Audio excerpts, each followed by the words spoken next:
Oke, Om Swastiastu ya. Selamat pagi ya. Selamat bergabung. Jadi walaupun mungkin hanya 5 orang ya di pelajaran prakarya untuk kali ini. Jadi kita akan belajar tentang sistem penjualan konsinyasi. Ya, jadi pertemuan terdahulu kita sudah belajar tentang materi promosi.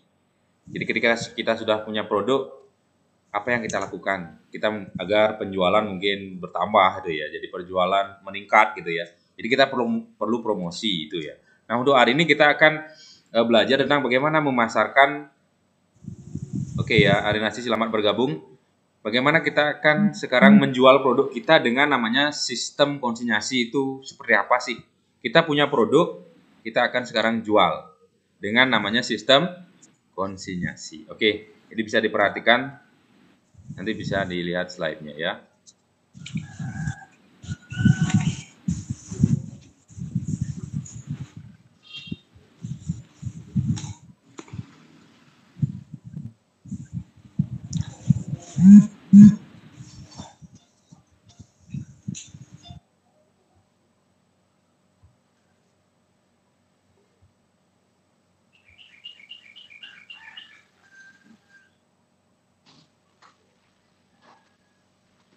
Kelihatan ya?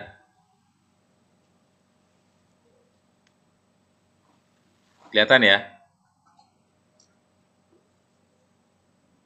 Ya. Jadi kita akan belajar tentang menganalisis sistem konsinyasi untuk kerajinan yang berdasarkan pada kebutuhan dan keinginan lingkungan atau sekitar pasar lokal. Jadi ini ya. Nah, adapun materinya, jadi pengertian konsinyasi, sistem konsinyasi, cara dan proses konsinyasi. Jadi sekali lagi, jadi materi di sistem konsinyasi ini itulah merupakan salah satu jenis penjualan ya yang dilakukan baik itu misalnya oleh perusahaan ataupun misalnya usaha-usaha ya, jadi pengusaha, wirausahawan misalnya ya, dengan namanya sistem konsinyasi. Nah, apa itu sistem konsinyasi? Jadi kita bisa berikan pengertian. Nah, kalau konsinyasi itu atau sering disebut konsignen ya, jadi suatu perjanjian. Jadi di mana salah satu pihak yang memiliki barang itu menyerahkan sejumlah barangnya kepada pihak tertentu. Ya, jadi untuk dijualkan dengan memberikan komisi tertentu. Jadi di sini ada sebuah perjanjian. Berarti kalau perjanjian itu artinya ada antara satu dengan orang lain kan gitu kan. Ada berjanji gitu ya. Misalnya kalian sama pacarnya, saya berjanji gitu ya, setia gitu ya. Oke ya. Tapi boleh pacaran yang sopan ya.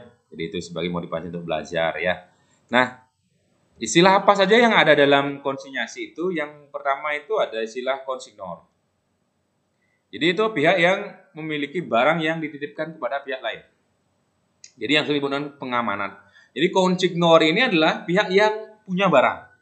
Misalnya kalian nih punya barang. Nah, terus yang kedua itu ada konsigne. Konsigne lah pihak yang menerima titipan.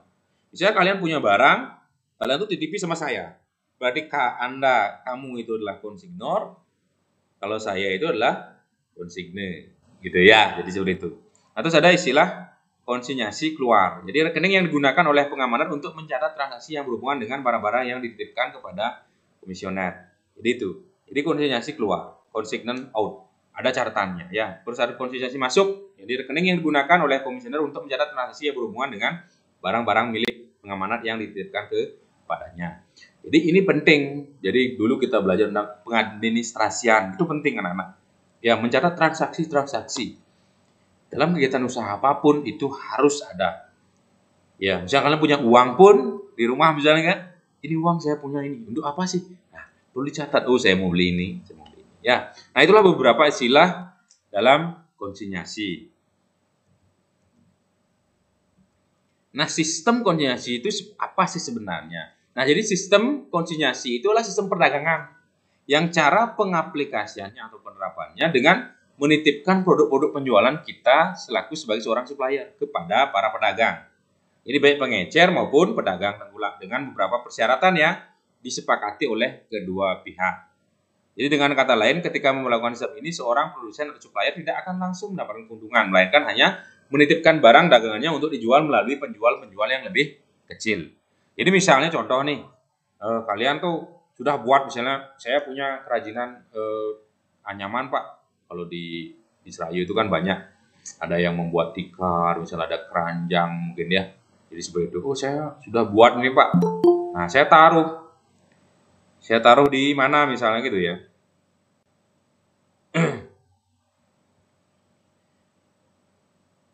Sebentar, jadi kita taruh misalnya di mana, di toko ini gitu ya, jadi itu, jadi saya taruh di toko ini, jadi seperti itu. Sehingga nanti apakah kita langsung dapat ini penjualan berapa, kan belum tentu ya, karena di toko itu nanti dia dititipkan dulu, nanti ada konsumen datang untuk beli. Nah kalau ada yang membeli nanti misalnya dikalkulasi berapa, baru itu uangnya dikasih kepada orang yang menitipkan barang, seperti itu ya. Nah itu namanya sistem konsinyasi. Nah apa saja karakteristik penjualan konsinyasi? Jadi konsinyasi itu merupakan satu-satunya produsen atau distributor yang memperoleh daerah pemasaran yang lebih luas. Konsinyor dapat memperoleh spesialis penjualan. Harga jual eceran barang konsinyasi dapat dikendalikan oleh pihak konsinyor. Jadi harga jualnya itu ditentukan oleh pihak konsinyor, ya, yang masih menjadi pemilik barang ini. Jadi misalnya, kok nggak laku ya barang kita, kita mungkin kasih diskon sebagainya, itu hak dari konsinyor. Terus transaksi dengan cara penjualan konsinyasi mempunyai keuntungan tertentu. Nah, apa saja keuntungan yang diperoleh ketika kalian melakukan sistem penjualan dengan konsinyasi? Ini di slide berikutnya ada. Nah, bagaimana cara kerja dan proses konsinyasi? Jadi cara kerja proses konsinyasi itu yang pertama, siapkan produk yang akan Anda tawarkan. Jadi kalian itu yang pertama yang kalian harus lakukan adalah siapkan produk. Oh saya misalnya punya produk apa nih? Oh ini saya punya produk tikar misalnya, atau keranjang, ataupun peralatan dapur. Nah yang terbuat dari atau kelapa misalnya. Sudah saya punya nih banyak Pak. Nah selanjutnya kalian tuh cari partner. Nah jadi cari partner ini maksudnya cari rekan. Siapa yang kita diajak untuk kerja sama, gitu ya. Jadi siapa yang kita ajak kerja sama? Oh saya misalnya siapa nih? Ini punya toko dia besar di sini. Oh saya mau kerja sama dia. Jadi kalau sudah kita dapat, jadi silahkan nanti kalian tentukan perjanjian. Nah, bagaimana bentuk perjanjian? Jadi perjanjiannya itu ada ya di buku paket halaman 33 itu ya. Itu materinya penjualan sistem konsinyasi. Jadi kalau kalian bisa lihat paketnya ya. Nah, di sana ada. Tentukan perjanjian bisnis, itu ada surat perjanjiannya. Ya. Ini ada surat hitam di atas putih gitu ya. Jadi seperti itu. Kalau kalian itu juga harus, kalau misalnya punya pacar, kamu janji ya, jangan seperti ini ya, gitu ya. Oke ya, jangan boleh macam-macam misalnya ya. Oke, nah itu. Nah kalau sudah misal tentukan perjanjiannya, baru kita jalankan bisnis itu. Sudah lengkap, perjanjian sudah, ayo kita jalankan. Nah mulai kalian ngirim barang misalnya ya. Jadi seperti itu. Oke. Nah lanjut. Nah, tadi Bapak sampaikan apa kekurangan dan kelebihan penjualan. Jadi kelebihan penjualan konsinyasi bagi pemilik produk atau konsignor ya. Jadi yang pertama itu memperluas pasar dan menghemat biaya promosi. Karena dia langsung punya produk, taruh aja gitu. Nah, ada promo lagi, ya berarti hemat biayanya. Menghemat SDM dan biaya pelayanan. Jadi produknya itu yang ada itu tinggal taruh aja. Nah, ada yang melayani, nah ada ya, jadi seperti itu. Nah, terus ada fokus terhadap produk. Nah, jadi seperti itu. Nah, bagi konsigne yang menjualkan produknya itu ya, jadi dapat keuntungan tanpa mengeluarkan modal. Jadi dia tinggal tempat. Oh, ini toko saya sudah punya. Berarti enggak ada yang lain misalnya ya, tinggal itu. Terus ada risiko kecil, display produk bertambah. Nah, kekurangan penjualan sistem konsinyasi itu bagi pemilik yang jelas risiko pasti. Setiap usaha apapun pasti risiko itu pasti akan dialami, tapi risiko itu kan ada kecil, sedang, besar. Tapi kita kan bisa meminimalkan risiko yang terjadi. Promosi tidak sesuai, terus bagi penjual atau konsigne risiko kerugian sama. Kekurangan bagi yang pemilik produk dan penjual itu sama, ada risikonya gitu ya. Oke. Nah, bagaimana tips sukses bisnis konsinyasi? Jadi yang terpenting di sini mencari dan memilih partner. Nah, ini ya. Jadi ibaratnya kalian itu ya mencari seseorang yang mau misalnya bisa diajak bertukar pikiran gitu ya. Jadi seperti itu. Jadi bisnis juga sama seperti itu ya. Jadi mencari partner bisnis yang tepat, yang bisa diajak kerjasama dan target pasarnya tuh tepat gitu. Terus manfaatkan momen yang tepat untuk menjual produk. Jadi manfaatkan momen. Jadi momen itu suatu situasi yang tepat menjual produk. Misalnya kegiatan ada pameran, mungkin kita kerjasama dengan toko yang ada mungkin buka stand-stand gitu ya. Kita coba kerjasama di sana ya. Terus yang ketiga, kembangkan partner bisnis. Jadi partner bisnis yang kita miliki itu mohon bisa dikembangkan ya, biar lebih banyak gitu ya. Jadi seperti itu. Nah terus yang keempat itu lakukan evaluasi. Jadi evaluasi itu bisa dilakukan misalnya terus kita cross check, misalnya melakukan pengawasan, penilaian terhadap berbagai kinerja yang terjadi misalnya per bulan kita atau per minggu kita bagaimana sih proses track recordnya gimana sih bagus nah gitu.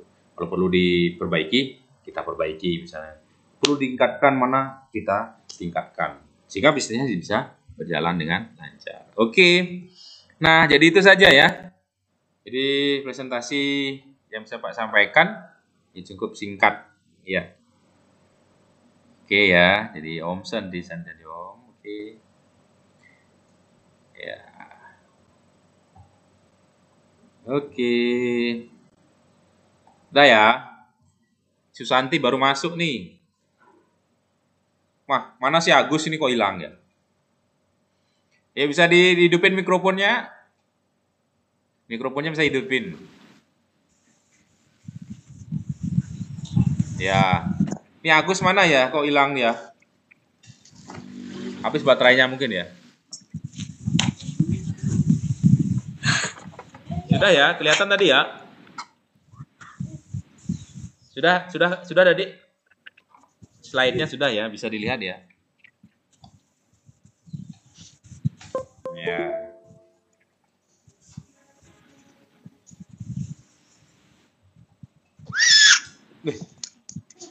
Oke ya. Jadi di sana ada buku ya, bawa buku ya. Yang tadi Pak sampaikan itu ya. Jadi ada surat perjanjian itu halaman 34. Ya. Jadi itu ya. Jadi harus ada bisnisnya itu harus ada surat ini. Ya. Jadi ada surat perjanjian antara dua belah pihak. Bawa ya. Nasi ada, bawa. Ada.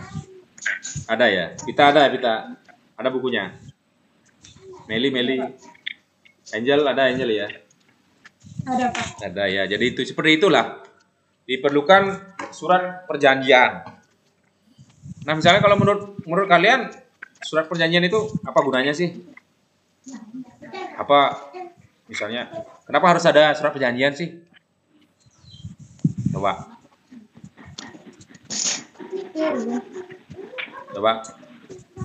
Kenapa sih harus ada surat perjanjian hitam di atas putih?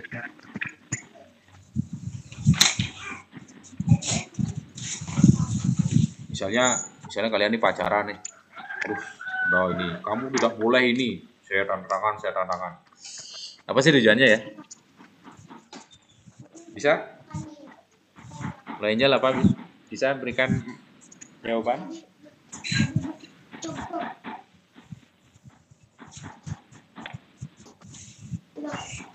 Kalau Pita bisa tak?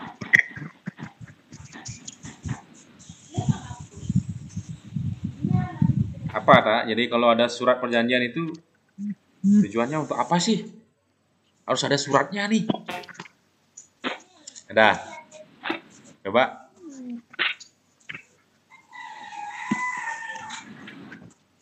Coba Angel bisa jawab Angel?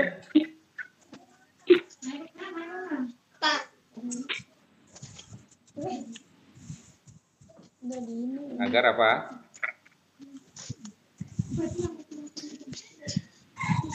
Jadi kalau surat perjanjian itu kan artinya sifatnya mengikat ya. Jadi antara kedua belah pihak ya. Jadi itu bisa dijadikan sebagai dasar. Ketika suatu saat ada salah satu pihak mengingkari itu semua, kita bisa menuntutnya kan gitu ya. Jadi dengan begitu ada ikatan antara kedua belah pihak itu dinyatakan dalam sebuah surat, berarti dia sudah harus mengikuti aturan tersebut. Kalau misalnya ada salah satu pihak yang tidak melaksanakan itu, pihak yang lain kan bisa menuntut kan gitu ya. Jadi seperti itu. Sehingga itu penting kita buat surat perjanjian bisnis itu. Ya, jadi isinya di sana sudah lengkap sekali. Apa yang isinya di sana sudah lengkap ya. Jadi itu sebagai ikatan ya. Ya, jadi sebuah perjanjian gitu ya. Jadi seperti itu. Oke ya. Mungkin itu yang perlu Pak sampaikan. Mungkin ada yang tanyakan, boleh. Ada yang tanyakan misalnya terkait dengan materi itu, Pak persilahkan ya. Ada misalnya yang mau ditanyakan. Atau sudah paham tentang sistem konsinyasi itu, jadi sistem penjualan dengan menitipkan produk ya. Jadi misalnya kalian kalau di warung tuh ya, ada yang nitip pisang goreng, bantal gitu ya. Atau apalagi sumping ya. Ada ya. Sering kalian ke warung misalnya kan gitu ya. Pasti bukan jarang lah artinya warung itu sendiri yang buat, paling ada titipan kan. Ya, mungkin seperti itulah sistem konsinyasi kalau dalam bidang kerajinan sama. Hanya produknya kalau dalam bidang pengolahan kan mungkin berupa pengolahan makanan apa itu bantal pisang goreng gitu ya. Jadi apa klepon mungkin gitu ya. Jadi seperti itu ya contoh-contohnya ya. Kalau produk kerajinan gitu. Jadi sederhananya seperti itu gitu. Biasanya kan berarti siapa yang ngadepang produk itu kan tokonya itu dia. Nanti sore misalnya dilaporin gitu ya. Jadi karena kan kalau pengolahan makanan itu kan sore pasti basi. Kalau produk kan bisa bertahan gitu. Jadi seperti itulah intinya secara sederhana apa itu pengertian dari penjualan sistem konsinyasi. Ya, sudah paham ya? Paham ya, Vita? Sudah? Angel sudah? Sudah ya, Meli? Arinasti? Sudah, hidupin nanti mikrofonnya. Ya, kalau kamu ngomong tuh, hidupin. Ya, hidupin mikrofonnya baru ngomong gitu ya. Oke ya, jadi mungkin seperti itu ya, cukup kurang lebih ya 20 menit ya kita bisa ketemu gitu ya. Nah, untuk oke ya. Untuk nanti mungkin pertemuan selanjutnya mungkin kita akan mengadakan ulangan ya. Jadi ulangan lagi sekali saja mungkin materi promosi ya. Ini bisa dibaca-baca mungkin lebih lanjut nanti Bapak akan sampaikan di WA group. Ya, jadi seperti itu ya WA group. Jadi informasi apapun mungkin kalau kalian mungkin ada perlu boleh chat juga pribadi Bapak mungkin terkait apa bisa ya. Ya, oke itu saja ya. Jadi yang jelas yang mungkin masih belum mandi dari pagi silakan mandi dulu. Ya. Oke, terima kasih ya sudah bergabung ya. Jadi walaupun berempat, mungkin tadi Agus ya di awal, apa-apa nanti Pak akan rekam nanti ini udah Pak rekam nanti akan Pak share videonya di grup WA ya. Yang berkenan mungkin temannya yang nonton, untuk itu bisa dipersilahkan ya. Tetap jaga kesehatan di rumah, tetap ingat belajar kalau ada waktu belajar ya. Jadi Bapak berharap karena saya ada selalu di rumah, nanti kita ketemu mungkin tahun depan bisa kembali ke belajar sekolah ya. Oke Pak Heri ya. Om Santi Om.